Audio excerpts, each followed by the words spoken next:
I'm here in sunny Stuttgart to drive a brand new car from Mercedes. This is the EQS and it's headed to India this festive season. The 580, which is the variant that you see here, is the one that will be coming to India. And yes, it's going to be made in India. This will be the first electric car that will be SKD in India. So that's a big one for us.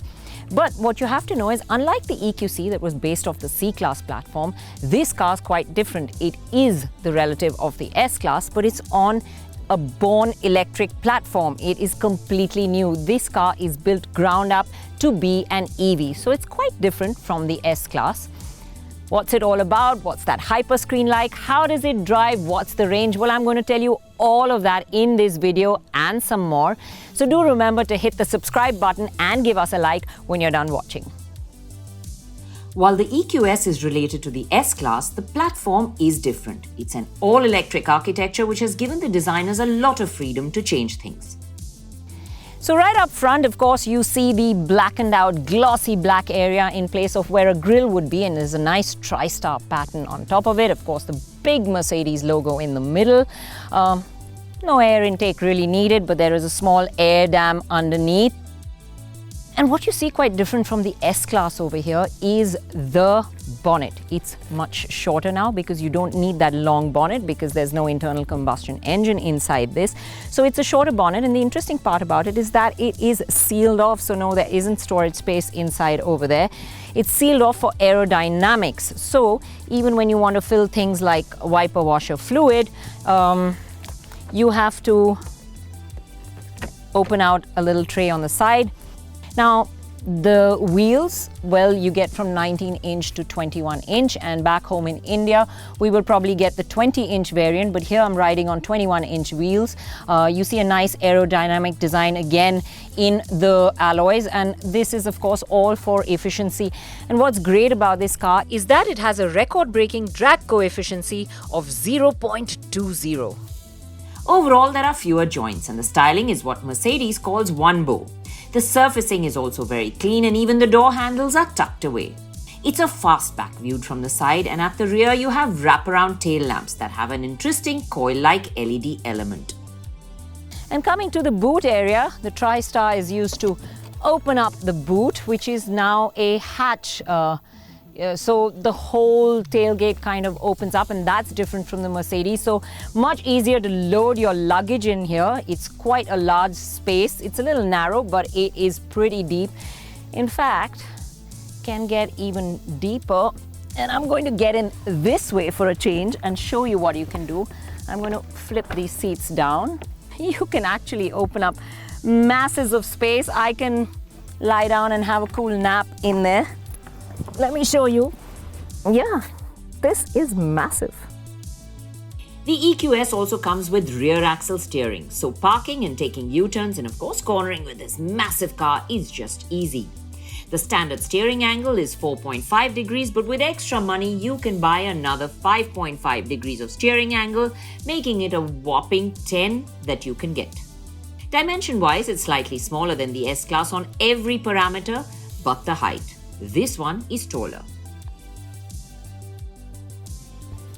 Get in, and there is ample wow factor in the interior of this car. You hear that? You get this nice futuristic welcome sound. And of course, what grabs center and front attention is this 55-inch hyperscreen that just stretches across the entire dashboard from the left pillar to the right pillar. It is just phenomenal, and it's got a lot of wow factor. It's split actually into 3 screens. You've got two 12.3-inch screens, one on the driver's, of course, for the dials and all the info for the driver. You've got a 17.7-inch screen for the infotainment system. Now here you get, of course, everything that the MBUX offers. You have a host of settings, and of course what's different here is course the EQ functions, where it shows you the range and battery charge and a whole host of other settings that you can access. You have loads of things like ambient light colors, tons of them to choose from. And when you go through a tunnel or it's at night, it really looks very spaceship in here, but you can even see a hint of the ambient lighting still. It flashes red when you change the temperature up and blue when you change the temperature down. So it does everything that you've seen before from the MBUX system. You have this massive navigation system. The heads-up display also gives you a whole load of information. What's new and completely different here, of course, is this passenger side screen, and I'm going to have to get Hormuz into this front seat to actually show that to you, because it requires someone to be sitting in this front seat before it will even come on. Okay, Hormuz, I need you to get into the car. Thank you.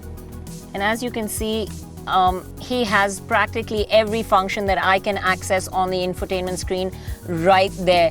Now, the interesting part is that there is artificial intelligence. So if you're thinking, oh my God, what a host of screens, if the driver actually looks away and looks at the passenger side screen, it will dim so that the driver is not distracted from the road.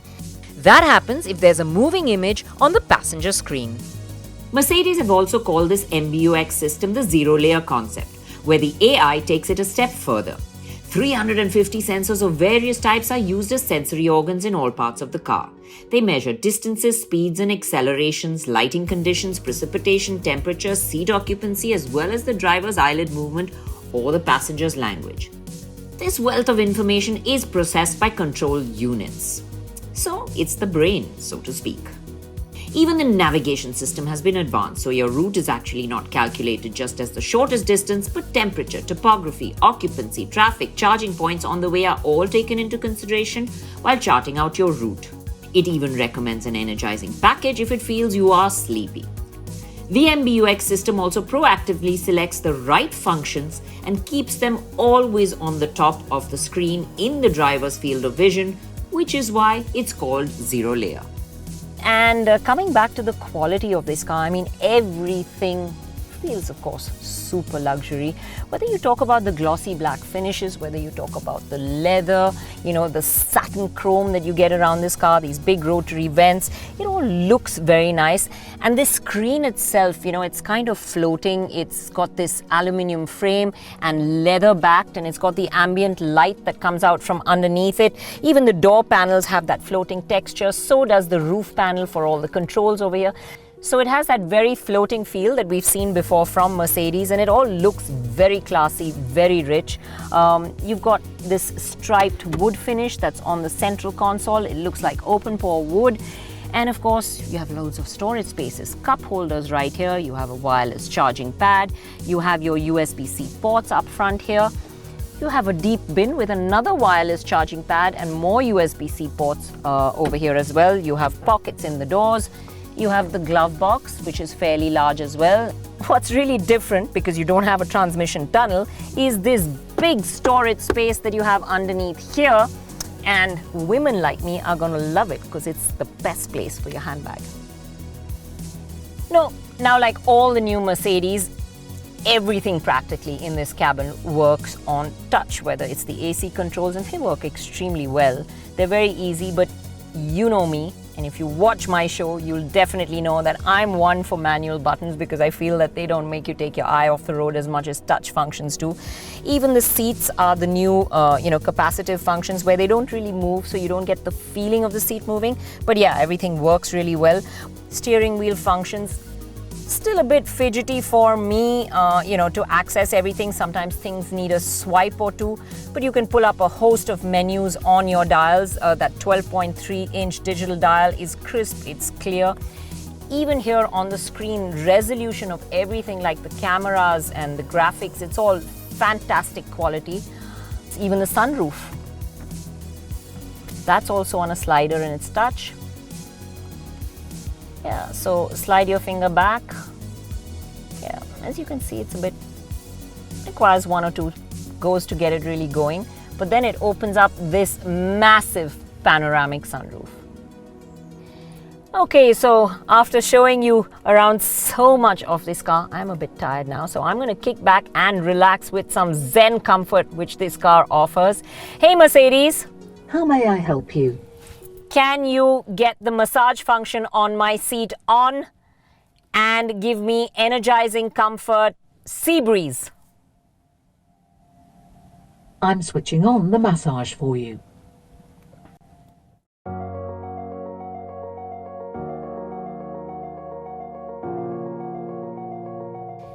Okay, so while you guys were looking at all the features of this car, I've jumped into the back seat now, which is supremely comfortable. Yeah, I know I'm not very tall, but trust me, I mean, look at the amount of legroom here, because there is enough legroom and more for a taller person as well.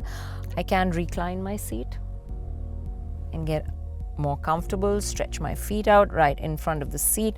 Of course, you have those energizing packages to put you into the Zen state.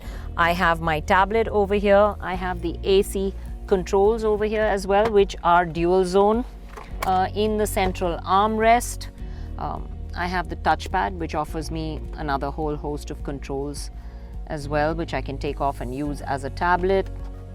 There is a wireless charging pad here too, which is pretty cool. So there's actually 3 of them in the car, and that's a first that I've seen. There's another cool little slot for your phone over here, should you need to just have it for easy access. Apart from that, what's really different and nice over here is that this now can more practically be a 3-seater at the back, because no transmission tunnel, you see, so floorboard is much flatter. So when you get into the middle row, although the seats are practically contoured for 2, there is enough room for a third passenger, and there's enough leg room for that third passenger, although the third passenger will sit a bit knees up. The other beautiful thing is this massive panoramic sunroof, which really makes it open and airy. So yes, it is a very comfortable back seat to be in, and if you're worried about headroom because of that sloping roof line, yes, it does come down to the rear, and taller people might have less headroom, but it's still going to be more than enough. With the extensive details of the exterior, interior and features covered, it was time to set off.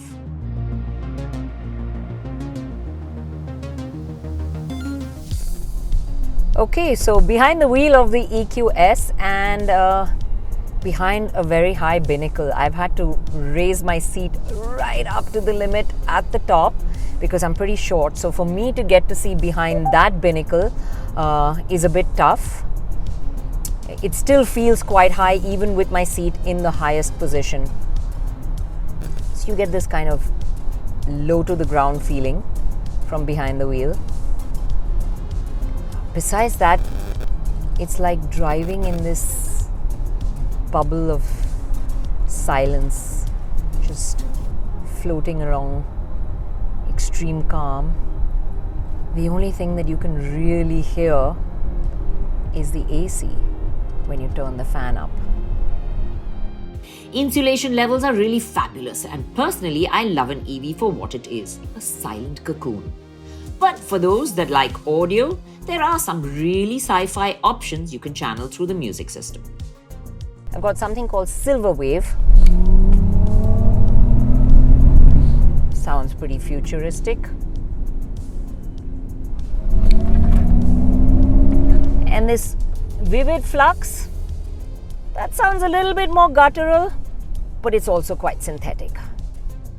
There is a lot about the EQS that feels like it is from another world.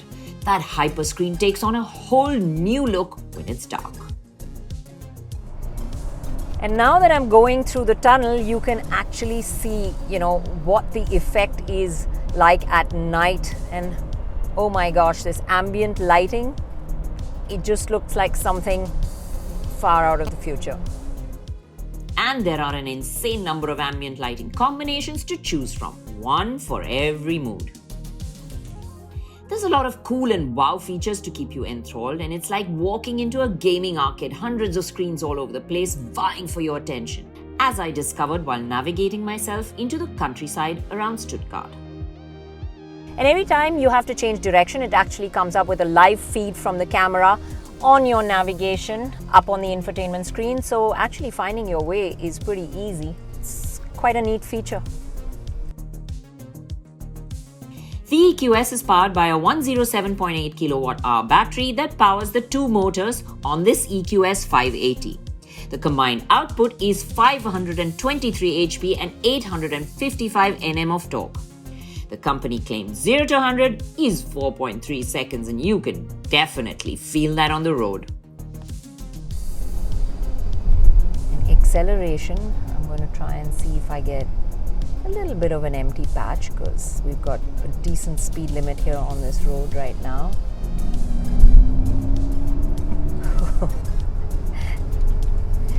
It is that instant torque that just gets you, and it just takes off. It feels quick. And then I get a small stretch of de-restricted autobahn where I can feel the full potential of its power. Oh my God, put your foot down and you take off, getting this massive shove back into your seat. It is pretty incredible. It does feel extremely quick, and I'm in the 580, which is the variant that will be coming to India. Oh yes, it is grin-inducing performance.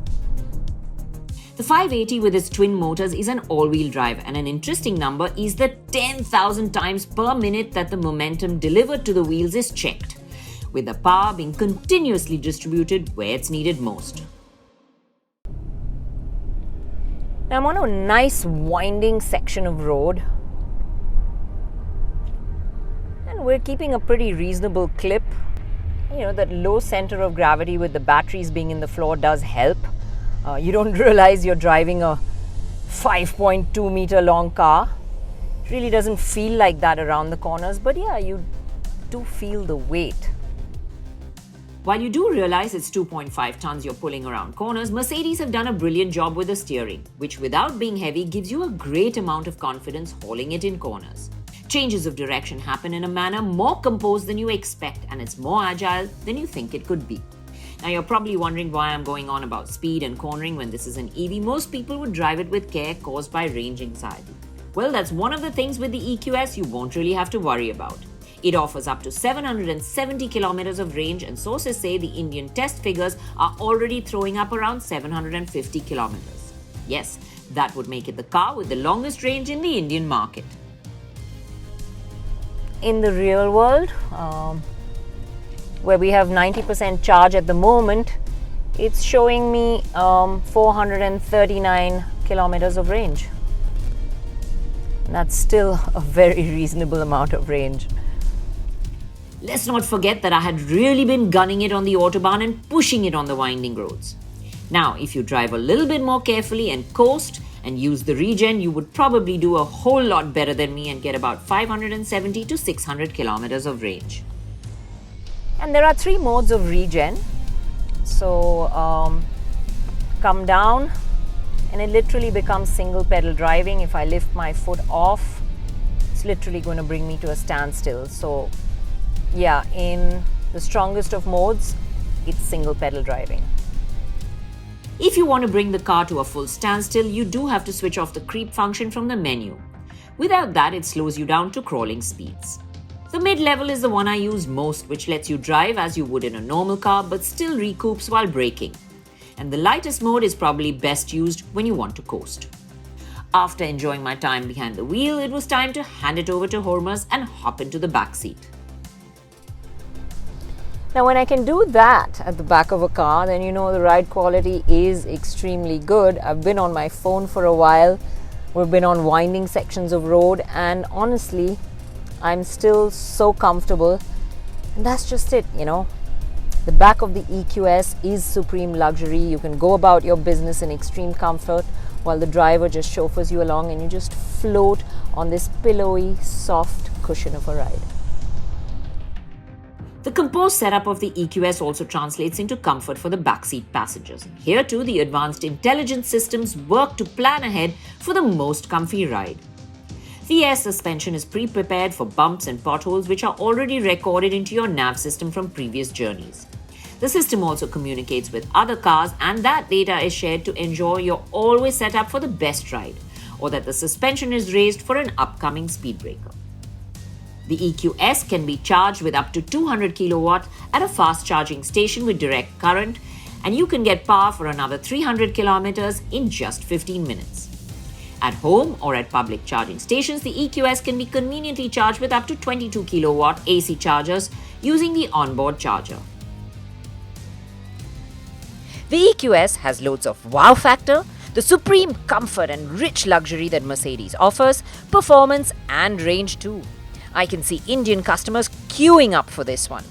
The fact that it will be assembled in India will also allow Mercedes to ensure there is not a huge difference between the regular S Class and this one, making it a very attractive proposition. After all, EVs are the future. The S Class has long been setting the standard for luxury cars, and the EQS does the same for EV luxury.